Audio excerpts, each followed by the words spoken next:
জানেন, আপনারা নিউজ করেছেন। তো তারই প্রেক্ষিতে জেলা প্রশাসনের তরফ থেকে উদ্যোগ নেওয়া হয়েছে যে তাকে ঘর করে দেওয়ার। তারপরে আমরা সরকারি সহযোগিতায় আমরা এটা ঘরটা করে দিয়েছি। আমরা এই ঘরটি তার কাছে হ্যান্ডওভার করেছি এবং আপনারা শুনেছেন যে আজকে আসলে উনি খুব অসুস্থ। উনি ক্যান্সার আক্রান্ত হয়েছেন এবং উনি খুব অসুস্থ। তা না হলে উনি নিজেই থাকতেন। তবে আমরা প্রার্থনা করি যে উনি এই ঘরটুকুতে থাকতে পারবেন, উনি যে কয়দিন বেঁচে আছেন বা বেঁচে থাকবেন। আজকে আমরা শুনলাম যে উনি আসলে ক্যান্সারে আক্রান্ত।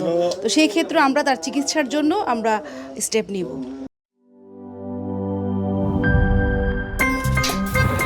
আমার একটা স্মার্ট সিদ্ধান্তে 25% গ্যাসের খরচ কমেছে। ভাবছেন কিভাবে?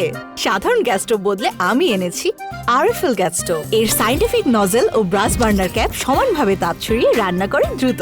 তাই গ্যাসও বাঁচায় 25%, টাকাও বাঁচে 25%। আরএফএল গ্যাস স্টোভ নিরাপদ ও গ্যাস সাশ্রয়ী।